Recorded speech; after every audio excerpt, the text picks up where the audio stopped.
Do you know the 14 traits of successful chiropractors? We've interviewed some of the top chiropractors in the industry and have identified the common traits that they all share. Jump on over to www.chirobusinessmojo.com to get your free report today. Welcome to the Chiro Business Mojo podcast, where we deconstruct the methods, marketing, and mindset of successful business people and chiropractors from around the world. And now your host, Dr. Richard Day. Yes, it's true. I am Dr. Richard Day, and this is the Chiro Business Mojo podcast. Well, hello once again, and thanks so much for checking in with me. You know, I interview so many great chiropractors on this show. They have so much to offer and a lot of different ways of doing things that I think each one of them brings something unique.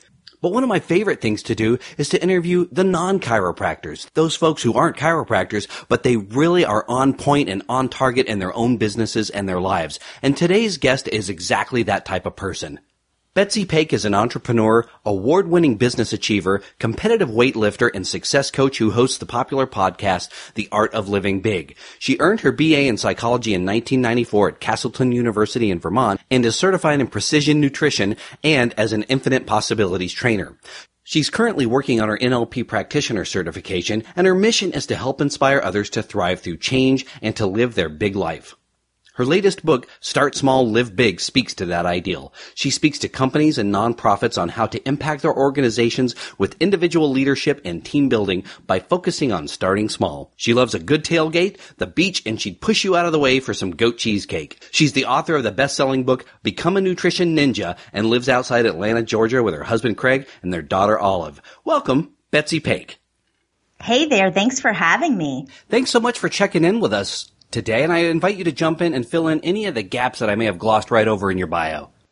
You know, I think you did a pretty good job in the bio. I will say that I used to own a brick and mortar business, a CrossFit gym, and worked with a lot of chiropractors. So I'm excited to be on your show today and share a little bit of that experience too. Well, that's great. Let's kind of use that as a launching point. Were you a patient for chiropractors? How did you get to know these guys? Yeah, you know, a little of both, right? So CrossFitters are notorious for needing chiropractors. Yes, they are. So, you know, if your listeners haven't explored that avenue, I would say absolutely try to partner in some way with a CrossFit gym. So I used a chiropractor as an athlete myself. I'm a competitive Olympic-style weightlifter. And then also partnered with them just to help expose my athletes in my gym to chiropractors that I thought were worthy of, you know, that experience. Well, that's great. Yeah, and I could tell you as a practicing chiropractor, I saw my fair share of CrossFit injuries that I treated and helped get those folks back into business and able to participate again. So I'm well aware of that connection, and it's a good one to have because inevitably, whether it's CrossFit or any other active sport, there's going to be, unfortunately, an injury or some sort of conditioning. You know, the pros have people that help them out as well when that happens. So it's a great relationship to build, and it sounds like that's what you had from the CrossFit side. Yeah, absolutely. And there's just a lot of different things you can do with CrossFit gyms. And, you know, as we talk, I'll think of some things I can share there, but there's just a lot of different ways you can partner to really help each other. Well, you and I have something else in common, and that is that we both have a sales background. We were both former salespeople. So what did you sell? Yeah, you know, I had been in sales for over 20 years and always was on the software side, really. So I worked a lot with education and you know, school districts and selling into school districts. I worked for some big companies there. So, you know, the sales piece of that is really just so applicable to so many different areas of our life. So that experience just really helped me with, you know, owning my business and, you know, branching out and doing some of the things I'm doing now. Helpful to get an understanding of people. Yeah, it really is. You know, I got into sales almost accidentally and quickly realized that it's sort of a blunt force trauma. You know, you go out there and there's a lot of rejection and you fall down and you get back up, but you learn so much. You learn how to talk to people. You learn the psychology of the other person and what their buying triggers are. You learn how to have confidence in yourself and what it is that you're selling or putting out there. So I don't know if you agree, but I thought it was great training for what it is I'm doing today. Yeah, I think that there are some things you learn as a salesperson if you pay attention. And those little things are things that a business owner really could benefit from knowing. So many times we're just intuitive and we see people, we're face to face and we can notice things or get some of those cues. But one thing, especially if you're talking to people on the phone or someone calls into your practice and you're trying to connect with them and get them to come in or just to discover more about your practice, is to think about the words they're saying. So we all learn in certain ways, right? So we're all going to be connecting with people either visually or auditory or just through feeling. And the words people use can give you a clue as to how they communicate best.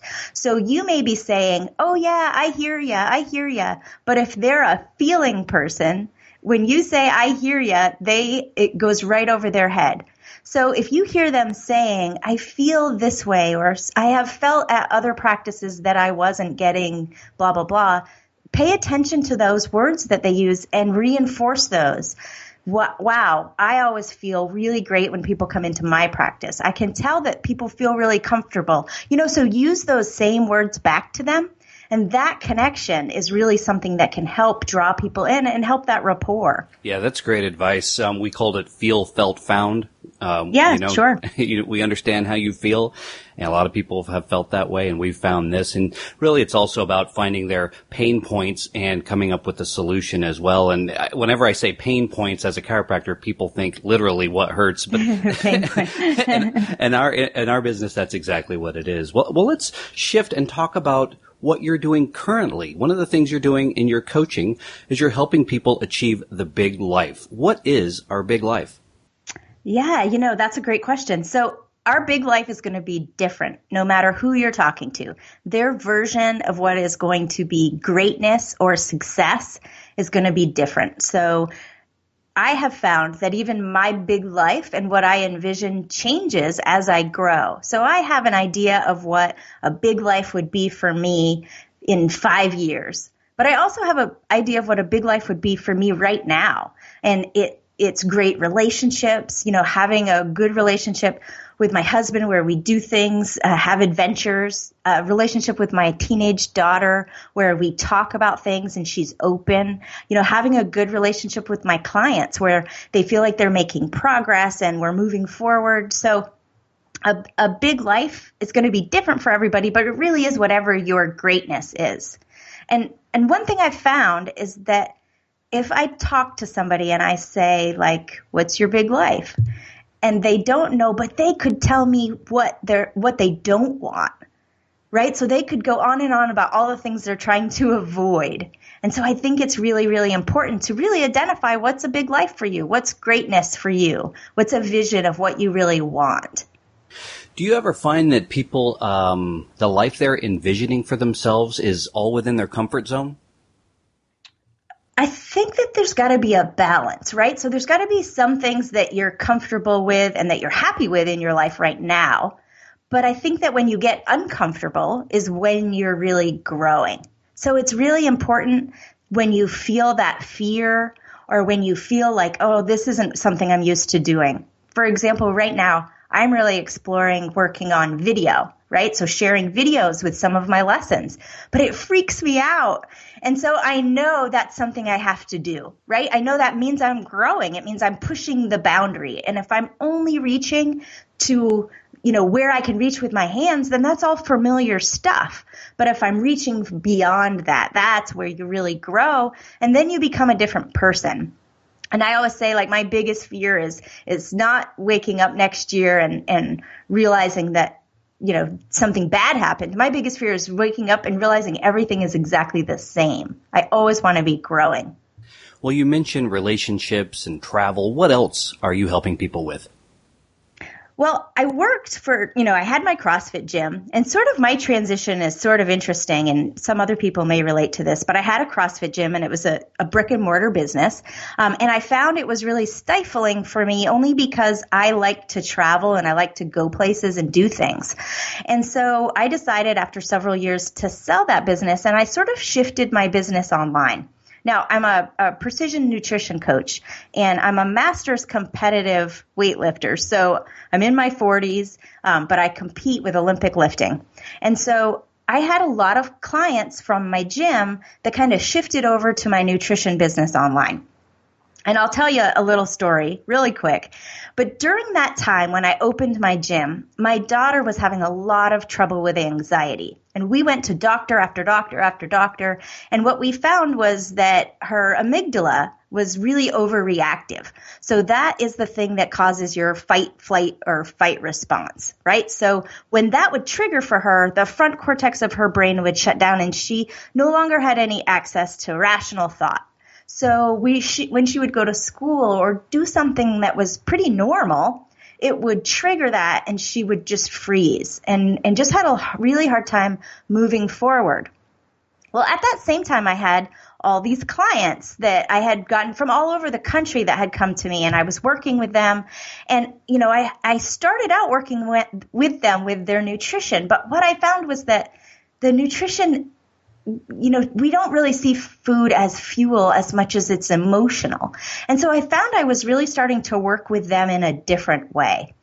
And all of a sudden, it occurred to me that what I was seeing with my daughter was the same thing I was seeing with them, but on a really much smaller scale. So I would ask them to do something outside their comfort zone or something that made them fearful, and they would stop. They didn't even really know why they couldn't continue, but they just felt this nervousness or this scaredness to continue. And so they wouldn't be able to progress. And so I did what I did with my daughter, which is start really small. I made the steps so ridiculously tiny that they had no choice but to do them because it would be silly not to do that. And pretty soon we were able to move the threshold farther and farther and farther along with what they could do. So I recently wrote a book called Start Small, Live Big, and it sort of outlines that process and gives a framework for how you do that. And I speak and I coach one-on-one, and I'm going to be launching a group coaching in January. So just trying to get that message out because I believe it can really impact people so greatly. Well, I think breaking it down into the small steps is really where it's at in so much, any sort of change we want to make in our lives, because I can tell you, I've gone through a number of changes myself in life, and when you're standing at the bottom of the mountain, the top looks so high, and where do we start? And I think maybe that's where people give up before they even take that first step. So yeah, I can really see how breaking it down to the easiest, smallest next step can really empower someone on that bigger journey. Yeah, I did that, like I was just saying with my video, that I was having this huge nervousness about moving forward with the video. And so I have a form. You can download it for free on my website. And it just goes through a method that I call the CHASE method, where it's you create what it is you really want to be doing. And you write it all out. And you identify tiny, tiny, tiny steps. And then you go through and you find the places where you'd need to get help, or where you'd need to attain more knowledge. And then you start by identifying some of those small steps that would have the biggest impact. You put those on your calendar, and every week you examine. So every week you go through, and I use the example with my clients a lot about an airplane. If an airplane was leaving from LA and it was heading to Atlanta, where I live, but its nose was off by only 1%. By the time it got to Atlanta, it would be in South Carolina. And so just doing that, readjusting every week, going back and going, okay, do I have to readjust? Because success isn't just, put the goal in place and go. You got to be constantly checking. Well, we will link to your book and your website in our show notes page for this episode. Let me ask you this. Why do you think so many people need help making changes in their lives? Why is it so hard? I think that people get stuck. I think that they feel that fear and they think that means stop, when really that fear means go. And I use with my clients a lot the word and the word but. And I use it in a different way than you might think. So many times it comes down to our belief systems and what we really think about the thing that we're trying to do. And so I'll say, as you have an idea of something you want to do, you'll hear that little voice in your head, right? That says, oh, but I wouldn't be successful at that. And I say, as soon as you hear that, say, but, because in our minds, but negates everything you just said. So I really wouldn't be able to do that. I wouldn't be good at video, but I'm changing the way I'm looking at it, and so I'm going to be successful soon. And so changing that thought process, I think that there's a scared piece of that with people where they don't want to move forward because they're afraid. But if they can, but I'm moving forward and I'm making changes. I'm taking small steps to move towards that path. I think that can start to change your mindset. And then people wouldn't be so afraid of making changes or having things happen. So if I were to come to you and I was a client and I'm stuck as you are talking and I'm not sure where to go, how do we start this process? I think the first step is really getting a vision. Like I was saying earlier, many times people know exactly what they don't want. And I'll say to them, I had a client yesterday on the phone and I was talking with her and I said, when you're an old lady and you look back on your life, what do you want to see? And she was like, gosh, I don't know how to answer that. Now, I don't mean you have to have like this huge plan laid out for your life, but to know some of the things you'd like to have accomplished is really important. And what she did know is what she didn't want to happen. And that's just a common human thing to do. But I always start with people getting a really clear vision because you don't know. She was trying to make a decision between two avenues. But if you don't know where you want to end up, who knows what's the right path, right? So really getting a clear vision of what you want to end up. And maybe that's not your lifetime. Maybe that's not even 5 years. Maybe that's in 90 days. What do I want? Get really clear on that. And then you can start to create little tiny steps to start moving in that direction. Yeah, and that brings me to my next question. How long do you typically work with a client? I know it's different for everyone, but when someone comes to you and is really lost and to the point where they are confident in where they're going and they have made the right changes and had the right amount of growth to start heading their life where they want it to go? I think it really depends. And I've had clients that have been with me for over a year, and I've had clients that only needed to talk with me for 15 minutes just to get clarity on something. Many times what I find is that there are just skills they need to learn and that they already know the answers. So just having somebody that's a sounding board and can help ask them better questions to get them thinking in a new direction does the trick. So that may be a 15-minute phone call, or it could be somebody that just wants like constant redirection, so every week we touch base. Maybe it's just by email, or maybe we touch base by Skype or whatever it is. So, it really depends on what that person needs to move forward. And I love it when they go off because that means they got it, Well, can you share with us a success story with one of your clients? Yeah, just yesterday, talking with a woman that I'm working with and really trying to get clear on two different directions. She has a job now that she likes because it gives a paycheck, right? So I hear that a lot from people, that they're not really doing what they love. And so being able to take that and go, you know what, I'm not doing what I love, but I could be happier doing that if I know I'm working on something else. And so we identified a couple things that she was passionate about, which seemed to her to be two separate things. But to me, they seemed very intertwined and awesome. And we had tons of really great ideas on ways she could go. And, we gave her homework and we'll get together next week. But I think just every day there's little tiny success stories. Every day somebody where that light bulb goes off and they go, oh my God, I didn't know I could do what I really wanted, or I didn't know I could change my mindset for what I'm doing now. So there's lessons in everything. Well, what is the ratio of male to female clients that you help out? It's been my experience that women are quote unquote more coachable or open to talking about these things, and men are sort of closed off. Yeah, that's a good question. I know that from just my following, on Instagram or on Facebook, I do have a higher ratio of women, but it's only I think 56% so of women. So not a lot, but I do find my clients that come to me are more often women. Now, I have had men clients, and I think you're probably right that women are a little bit more open, and it may be because I'm a woman too that they relate a little bit more, but I definitely write all of my material, and my book is written from a very gender neutral position. So it's really just about helping anybody that's willing to take another look at what they're doing and think about things in a different way. Well, one of the things you also do is you coach organizations, groups of people that have, bosses who have staff and things like that. And as chiropractors, we aren't big corporations typically. We are small operations with 1 or 2 chiropractors, but we do have employees, front desk staff and massage front desk staff and massage therapists and things like that.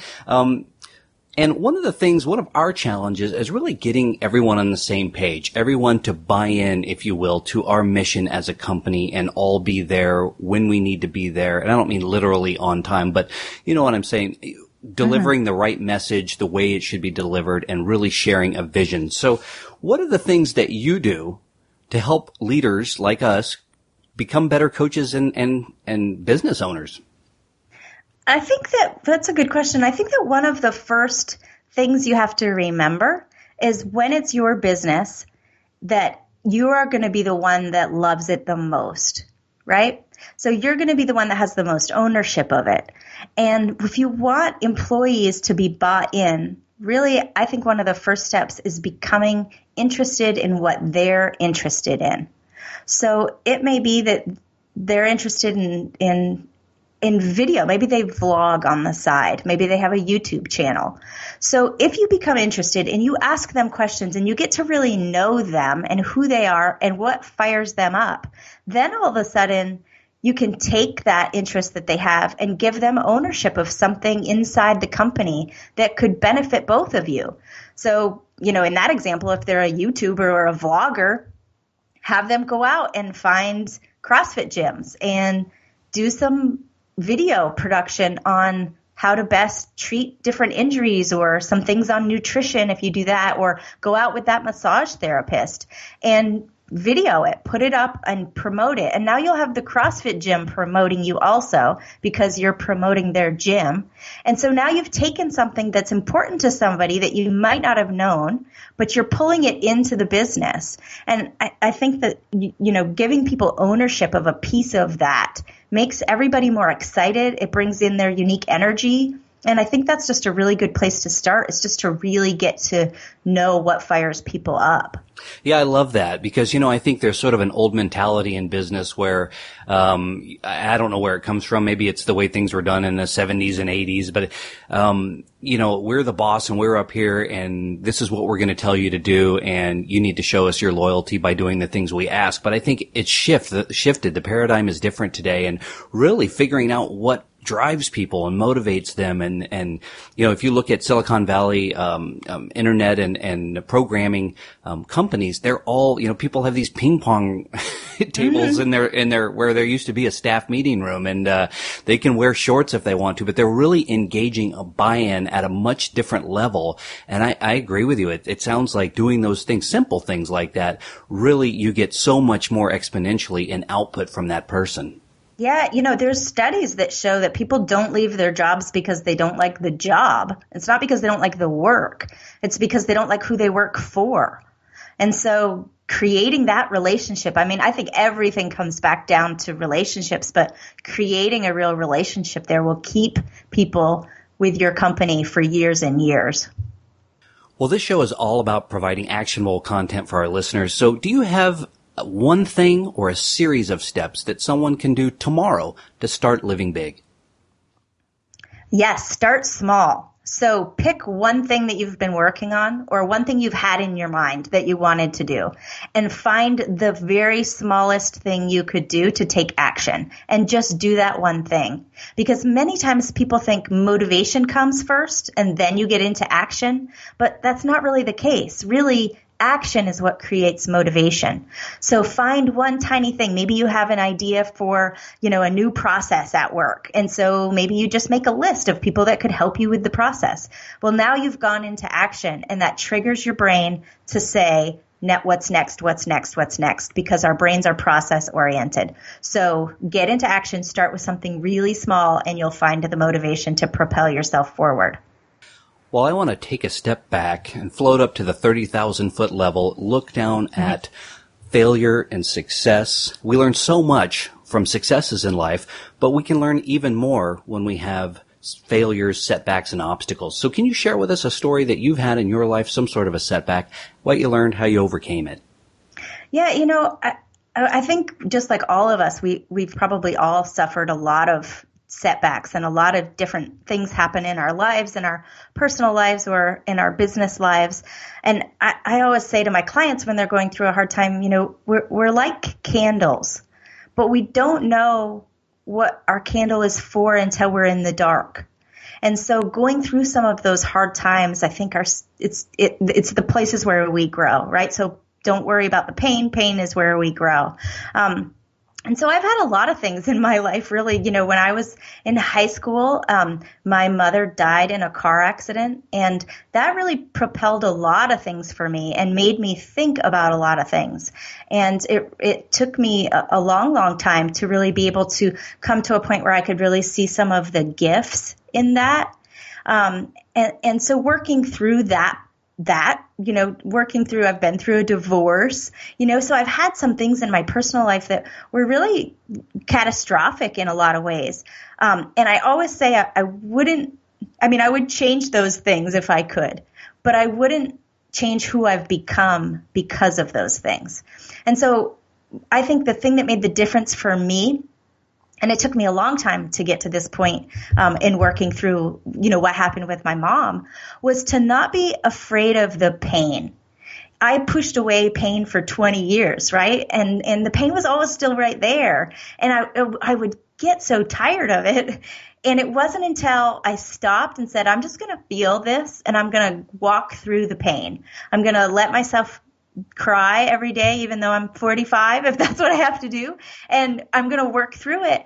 And when I did that, it didn't even take long. It was miraculous in that it opened up, and I came through the pain. So I think that with any kind of struggle, there's always pain involved. And so don't be afraid of the pain. Walk through the pain, feel it, understand it, ask yourself questions. That's one big thing, is to ask yourself those questions. Be creative. Why am I feeling like this? What does that mean? Ask yourself those things. And that's how you really get to the bottom of it and kind of work through it. Yeah, I love that. It's hard. It's hard to face your fears and your pain. And I think, avoidance comes in. It's a typical human behavior, but there's so much power in facing it.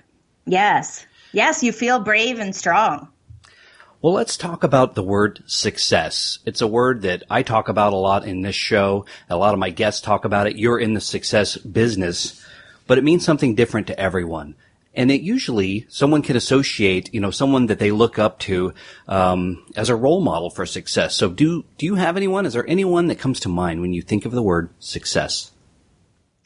For me, yes. A person that I think of is a man named Dwayne Cummings. He's a man that I met earlier this year. He lives a sensational life. His hashtag is a sensational life. And I met him, and it's sort of a crazy story, but I stalked him because I knew he had such great things to share. He wrote a great book called The Sensational Salesman. And I messaged him and asked him what books I should read, and just kept following up. And he agreed to mentor me. And I spent many, many, many hours with him over this past summer.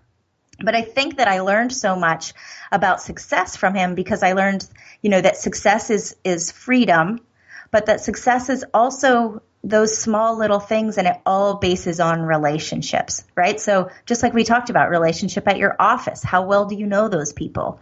Relationship at home, your relationship with your kids, everything that you do, I believe that platform is relationships, and I learned a lot of that from him. So when I look to him is when I see success. That to me is a successful life, balance, and living a sensational life.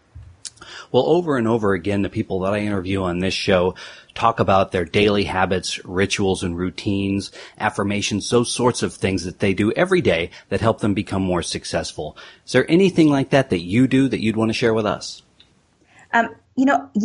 Several years ago, I read a book called The Miracle Morning by Hal Elrod. Are you familiar with that book? I am. I've asked him to be on the show, and we're trying to work that out right now. Oh, yeah. Well, he would be a great guest. So I have been doing The Miracle Morning for, 2 years, over 2 years. And I use different parts of it, right? So I'm a writer, so I don't always write at that time. I get up at 5 a.m. and I get my daughter off to school. Her school bus comes at 5:45. God love her. And then I get right into, I do a meditation. I do a visualization. And I use an app called Vana for my meditation. And they have really great free meditations you can download. But if I'm struggling with something, they have really great meditations that are, really inexpensive, $2 or something. So I do a morning guided meditation. I do a visualization. And I also do just sort of like a quick journal, like a quick, how's my life? But one thing that I think has made one of the biggest differences is something I do that I learned from Andy Dooley, and it's called That's Right. And so my husband and I play this game in the morning when we're getting ready, and I do it a lot of times with my daughter too. But we each take a turn, and we do it for 68 seconds. So 68 seconds is shown scientifically to start to change your brain waves. And we'll do something like this, like, that's right, it's going to be a great day. And then my daughter will repeat it. That's right, I'm going to have a great day. That's right, you're going to meet all kinds of great people today. That's right, I'm going to make new friends. So she'll just repeat it. And so we do these affirmations back and forth, and it's profoundly impactful. So get yourself a partner in the morning, or sometimes even when I walk the dogs, I do that. I do my that's rights, I went to Universal this past weekend, and my husband made me get on a roller coaster, which I am against. And so I just shut my eyes and I did my that's right. This is so much fun. That's right. Well, that sounds like a great tool, especially to really reprogram our inner dialogue. And if you're modeling that for your kids, you're going to set them up with a great tool going forward. Yeah, it's just a great way to start the day. Well, we are unfortunately running out of time. I do have some final thoughts before we go our separate ways. Now, you have recommended some great books, and in addition to the one you've written, do you have any others you want to throw out there that our listeners might want to read? Yeah, so one that might be interesting to y'all as chiropractors is one. Now, it's a little on the woo-woo scale, okay. But it's called Medical Medium. And the guy talks about all different kinds of illnesses that we may have or may come across and how to cure them with food. And it's really, really interesting. And I've really started to incorporate a whole lot more raw foods into my diet. But I know so many times chiropractors have a really holistic view on health. And that may be really interesting to you. But if you go to my website, it'll say Betsy's favorite things or something like that, a button towards the bottom. And if you click on that, it has a bunch of books that I love that you can find. Well, yeah, I just, that book you just mentioned, I saw it on your Facebook post just yesterday and clicked on it and read about it, and really fascinating stuff. I'm going to get that book and dig more into it, because the whole part about the mercury in fish oil is alarming. I am mesmerized by that. Do you want me to tell you a crazy story that everyone listening is going to be like, oh my God, you're kidding. But I mean, I'm 45, right? So it was the 70s, but I remember this day. A thermometer broke at my house, at my grandmother's house, and my mother gave it the mercury so that I could play with it. Oh, wow. I mean, right? So, and I remember that something happened, and either my grandmother said, like, oh my God, don't let her play with that, and my mom freaked out and took it from me. But I always say, I must be a superhuman because I did not die from the mercury exposure.